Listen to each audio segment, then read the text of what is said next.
باب نمبر 68 حرام کھانے کے بیان میں اللہ تعالیٰ نے فرمایا ہے یا ایھا الذین آمنوا لا تاکلوا اموالکم بینکم بالباطل، اے ایماندارو آپس میں ایک دوسرے کے مال کو جھوٹ و حرام سے مت کھاؤ۔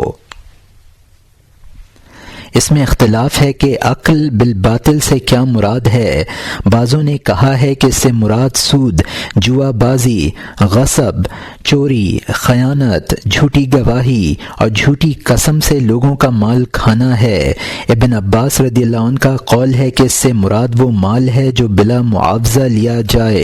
اور یہی مطلب صحابہ رضوان اللہ علیہم نے سمجھا تھا۔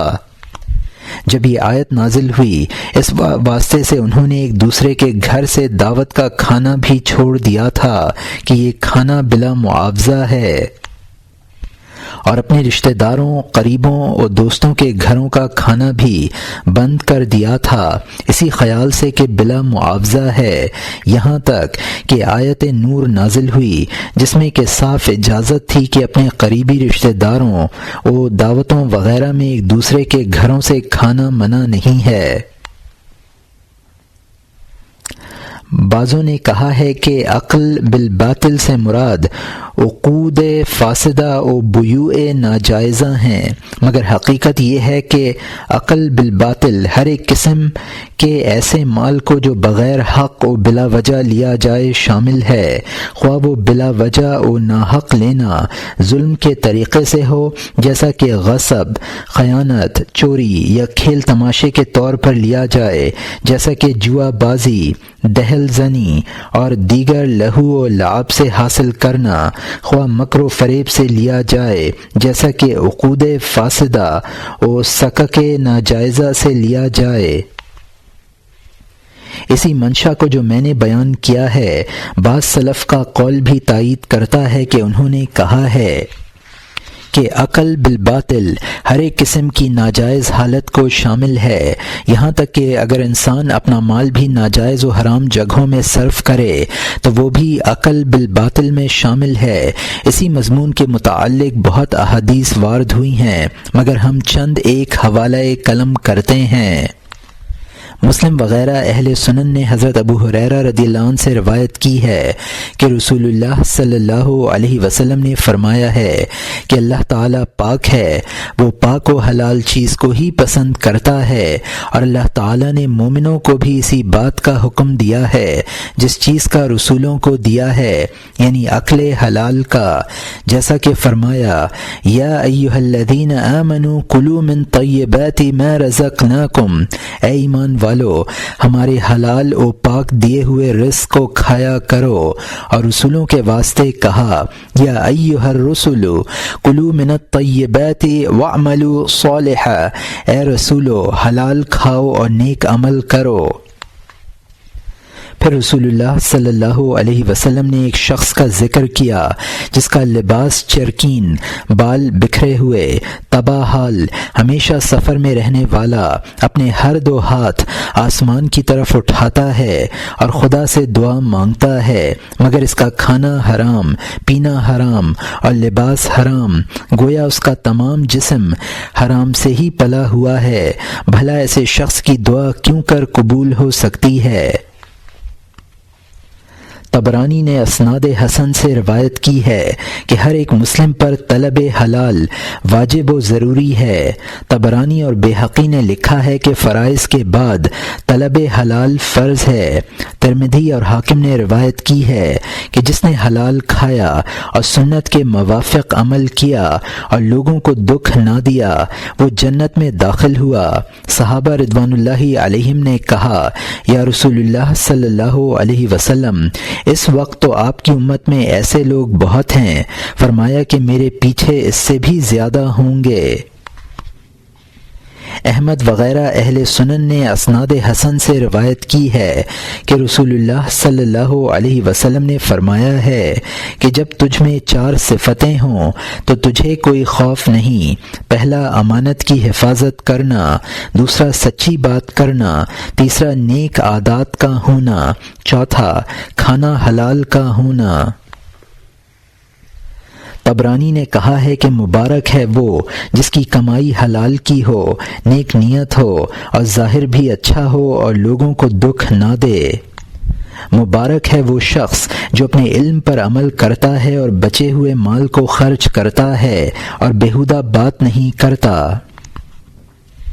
طبرانی نے لکھا ہے کہ رسول اللہ صلی اللہ علیہ وسلم نے سعد کو کہا، اے سعد، اپنا کھانا حلال کا بنا کہ تو مستجاب الدعوات ہو جائے گا۔ مجھے قسم ہے اس ذات کی جس کے ہاتھ میں میری جان ہے کہ جب انسان حرام لقمہ پیٹ میں ڈالتا ہے تو اس کے 40 روز کے عمل قبول نہیں ہوتے،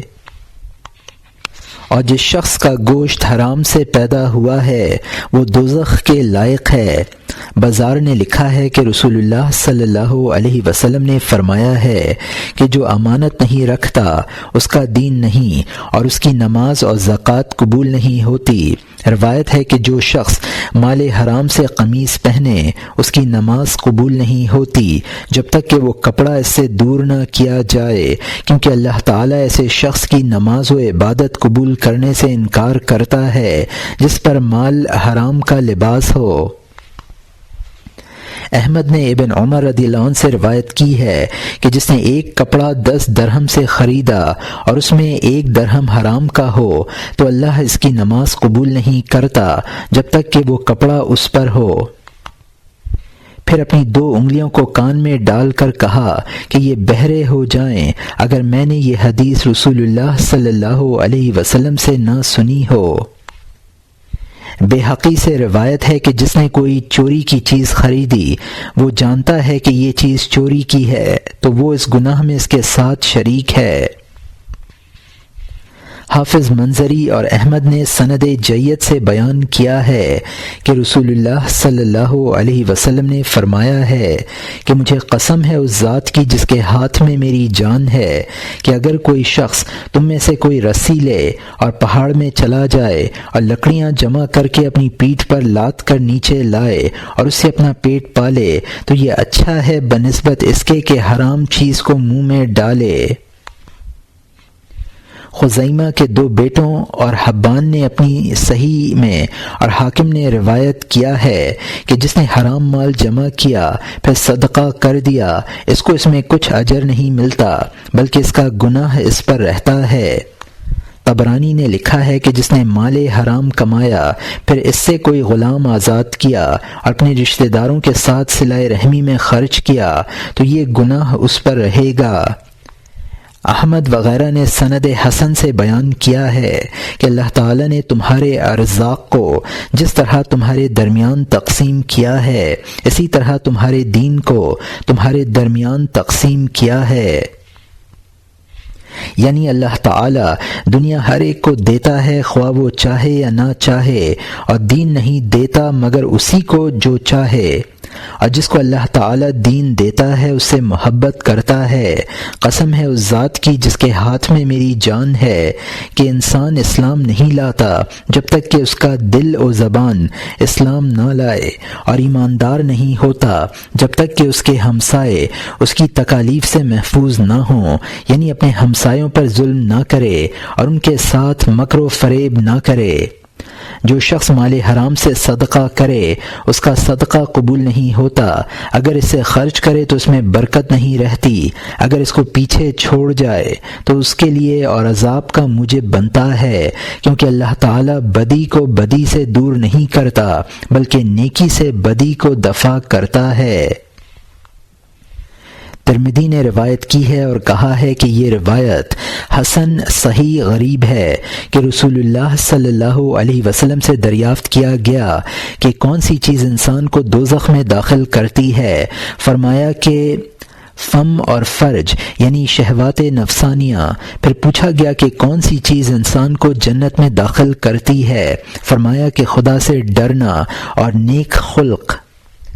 ترمذی نے روایت کی ہے کہ انسان قیامت کے روز 4 چیزوں سے پوچھا جائے گا۔ پہلا عمر سے کہ اس کو کس چیز میں فنا کیا، دوسرا جوانی سے کہ اس کو کس کام میں لگایا، تیسرا مال سے کہ کہاں سے کمایا اور کہاں خرچ کیا، چوتھا علم سے کہ اس سے کیا عمل کیا۔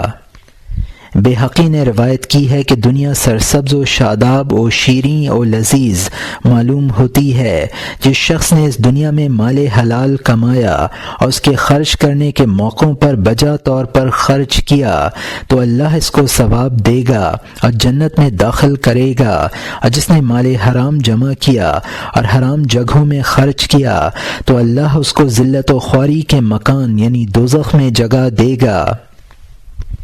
جو لوگ دنیا کے مال میں خدا سے غافل ہو کر منہمک و مستغرق ہوتے ہیں، قیامت کے روز اللہ تعالیٰ ان کے واسطے کہے گا کلما خبت زدناہم سعیرا، جب وہ سرد ہو جایا کرے گی تو ہم ان کی آگ زیادہ کر دیا کریں گے۔